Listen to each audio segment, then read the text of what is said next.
Yo, what is going on, guys? It's me, Mr. Fabi, and I'm just gonna do a quick guide on how to do Thief Catcher. Now, I was doing this last night, and I was watching other players do it here, and they are doing it completely wrong.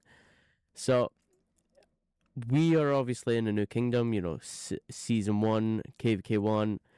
Now, first off, you want to make sure you're in, a group of so many cities because you can actually get lucky on where the rings spawn. Now, if I challenge this, what I want to do is I want to get my main march out because this will be the most damage done. And then just any other marches. It does not matter what other marches you use as long as you can get them out. So, here's 3 marches right here. Now, I'm in like a pretty much perfect place.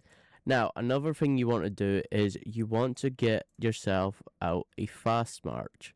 Now, I just use belly and buy bars because for me it doesn't matter.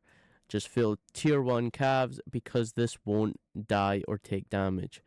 Now, if you just start the attack, and you'll see here that, you're doing quite a lot of damage. But the main part is when they drop the rings. Now, if they were to drop a ring, you can see that it would drop here because he can't drop it up here due to these cities. But your best bet for when it comes to doing this event, so he'll drop an energy either here or up there. So you always want to be taking up these energy rings, and you want to try and like guess where they are. So this one spawns here. Let's just do that. So you kind of want to guess where like it spawns. So this one spawned up here. So I'll just hopefully, yeah, my Richard will take that. So my Richard takes that one. So I kind of want to sit around like this sort of area. I'll keep my belly march over this side just in case it spawns over here, because my other marches can take it that's here. But the main march, especially if you're going up against people that have max tech and tier 5 and whatnot, you always want to be taking these energy rings because it does damage taken.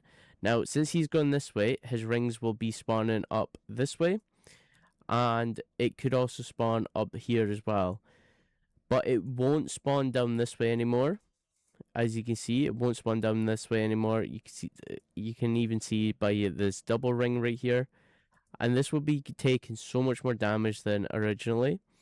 Now, because he's going down this way, the rings will start spawning either here or down this way. So what I like to do is I like to jump in cities, just so I can sort of see where it's next spawning. So my Aether will be in range of taking that one. I think. Yeah, my Aether was in range for that one. So the only place that this can spawn is right here. It can only spawn here and down this way. So I like to keep my Bella March just outside of these rings. Just make sure that I'm always doing it. See, this one actually spawned up here. I didn't see this spot up here. But my Richard can take that one. So, yeah, you 100% do want to be taking these rings. It's definitely going to be like the main thing that pushes your damage all the way up. You want to maximize out how much damage you'll be giving him, because this is how you actually get high in this event. Where was that ring that he said he dropped? I genuinely have no idea. So, the next ring will probably spawn up this way, or up here. It's more going to be more on this side now that he's moved over this way. But you wanted to keep cities nearby so you can city hop easier. My Aether won't get that one. That's okay. So, this is literally, you're just chasing rings around pretty much. See, this one spawns up this way. My Pyrus will get that one. Let me just sit in this corner city right here. Yeah, I did think it would be up this corner. So it's basically when you're playing this playing this event as such, it's basically just sort of guessing on where the next ring is going to spawn. But you can always, it's pretty much like chaining. You can always, force it to spawn in a certain area. See, this one spawned up this way. Let's just keep clicking this. My Richard should be able to take that one. So when it says good luck finding me now, you want to wait until he vanishes. So like that, and you can click attack still, and it will still keep damaging him, as you can see from the top.